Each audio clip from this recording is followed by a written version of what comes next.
Hola, buen día para todos. Hoy estudiaremos Defendamos la verdad. El versículo de memoria lo encontramos en Juan 3, 14 y 15. Como Moisés levantó la serpiente en el desierto, así es necesario que el Hijo del Hombre sea levantado, para que todo el que cree en él no se pierda, sino que tenga vida eterna. La ciudad bíblica de Esmirna, mencionada en el Apocalipsis, aún existe actualmente. Esta antigua ciudad de unos 100.000 habitantes prosperó a fines del siglo I y en el siglo II era una ciudad pujante y extremadamente leal a Roma. Una vez al año se ordenaba que todos los ciudadanos de Esmirna quemaran incienso a los dioses romanos.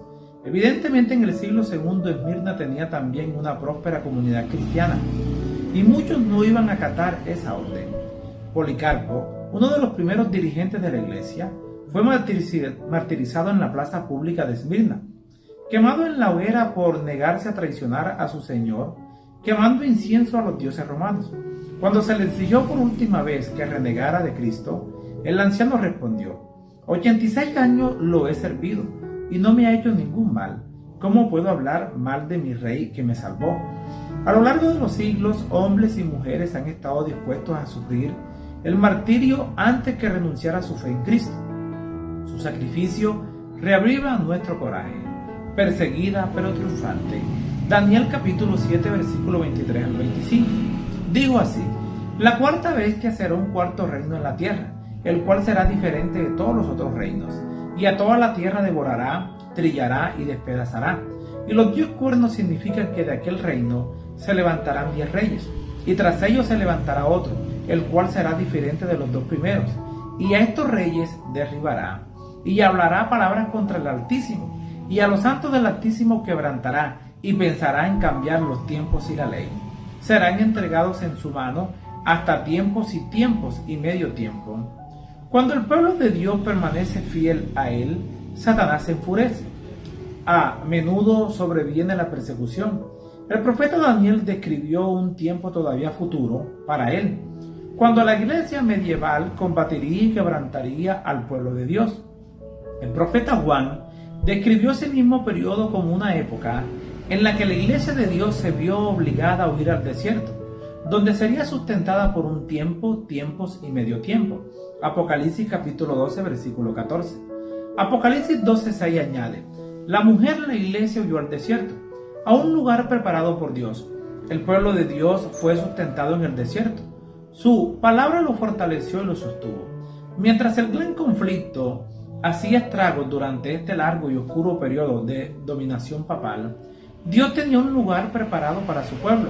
En los mayores desafíos de la vida, Dios siempre prepara un lugar para sus fieles seguidores. Durante los momentos de mayor prueba, su pueblo ha encontrado refugio en su amor y cuidado. Los 1260 días y un tiempos y medio tiempo de Apocalipsis 12, 6 y 14 se refieren al mismo periodo de 3 años y medio, o 360 días. La profecía bíblica a menudo está escrita en símbolos.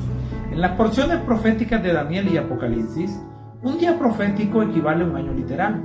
Encontramos este principio de día por año en Números 14:34 y Ezequiel capítulo 4 versículo 6. Los 1260 días comenzaron cuando la última de estas tribus bárbaras, los ostrogodos, fueron expulsados de Roma en el año 538 después de Cristo. Este periodo de oscuridad espiritual continuó hasta el año 1798, cuando el general Berthier de Napoleón expulsó al Papa de Roma. Innumerables cristianos fueron martirizados durante este largo periodo por obedecer la palabra de Dios. Hasta en la muerte triunfaron. En Cristo fueron libres de la culpa y del dominio del pecado. Al vencer por la sangre del Cordero, la victoria de Cristo sobre Satanás en la cruz fue la victoria de ellos. Aunque murieron, su muerte es solo un descanso hasta el regreso de Cristo. La luz vence a las tinieblas.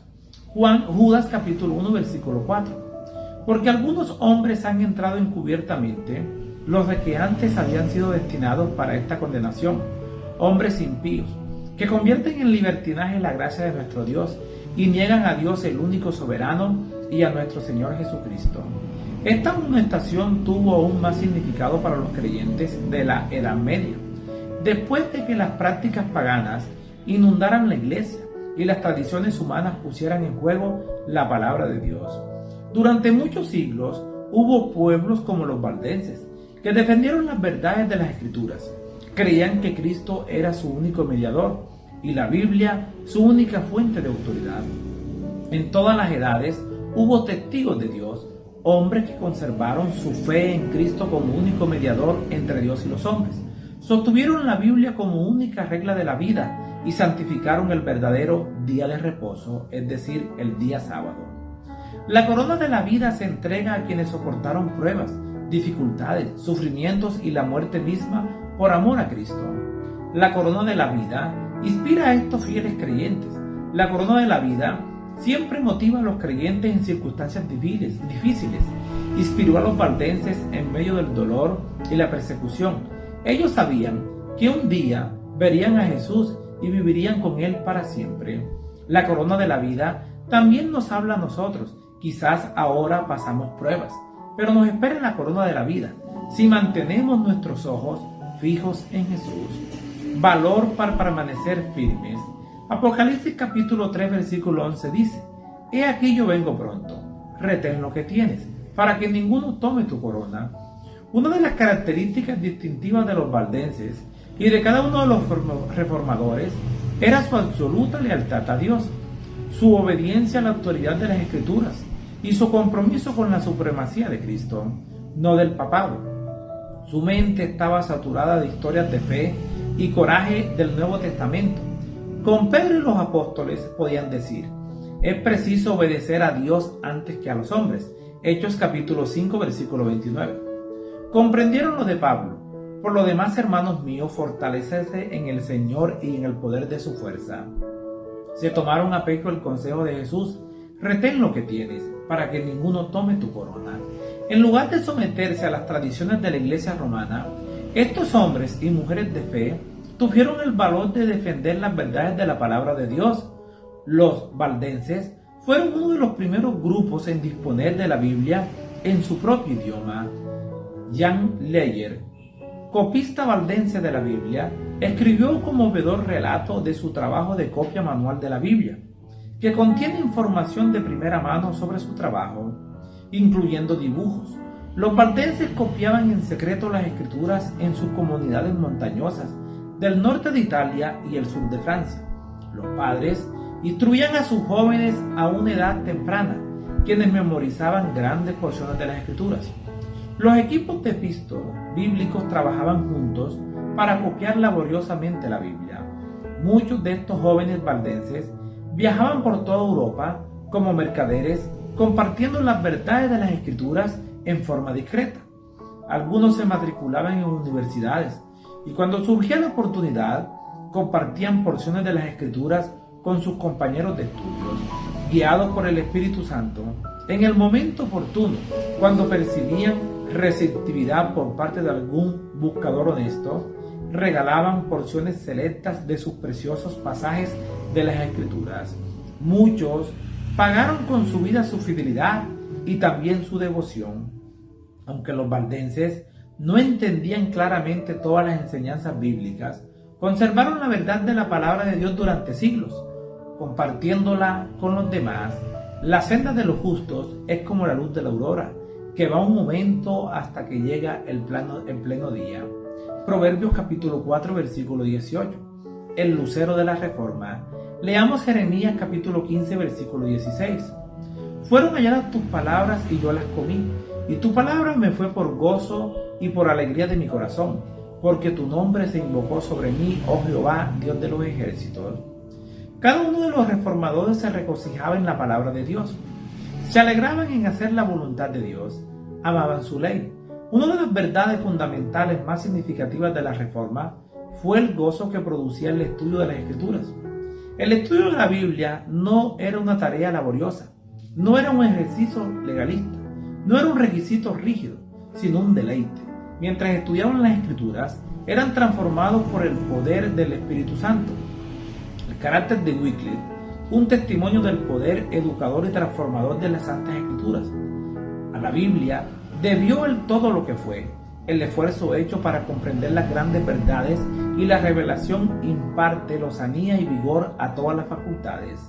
Expande la mente, aguza las percepciones y madura el juicio. El estudio de la Biblia ennoblecerá, como en ningún otro estudio, el pensamiento, los sentimientos y las aspiraciones, de constancia en los propósitos, paciencia, valor y perseverancia, refina el carácter y santifica el alma. La verdad de la palabra de Dios y el gozo de la salvación en Cristo llenaban tanto el corazón de los reformadores que tenían que compartirlas. John Wycliffe dedicó su vida a traducir la palabra de Dios al inglés solo por dos razones. El Cristo viviente lo transformó mediante la palabra y el amor de Cristo lo motivó a compartir con los demás lo que había aprendido con otros. Antes de Wycliffe había muy poco de la Biblia en inglés, aunque falleció antes de que Roma llegara a él. Sin inmutarse al papado desertó sus retos, los quemó y arrojó sus cenizas a un río. Pero así como el agua dispersó esas cenizas, así también la palabra de Dios, el agua de vida, se extendió a lo largo y ancho como resultado de su obra. Así lo usó Dios, el lucero de la Reforma, animado por la esperanza. Hebreos capítulo 2, versículos 14 y 15 dice: así que por cuanto los hijos participaron de carne y sangre, él también participó de lo mismo, para destruir por medio de la muerte al que tenía el imperio de la muerte, esto es, al diablo, y librar a todos los que por el temor de la muerte estaban durante toda la vida sujetos a servidumbre. La fuerza de Cristo les bastaba para las mayores pruebas de la vida, incluso hallaban gozo en participar de los sufrimientos de Cristo, y su fidelidad era un poderoso testimonio para el mundo. Miraban más allá del presente, hacia el futuro. Sabían que gracias a la resurrección de Cristo, la muerte era un enemigo derrotado. Para estos hombres y mujeres valientes, el dominio de la muerte se había roto. Se aferraron a las promesas de la palabra de Dios y salieron victoriosos. Hus no vaciló ante la prisión, la injusticia y la muerte. Languideció en la cárcel durante meses. El frío y la humedad lo provocaron una fiebre que estuvo a punto de acabar con su vida. Sin embargo, la gracia del Señor lo sostuvo. Durante la semana de padecimientos que sufrió antes de su condena final, la paz del cielo inundó su alma.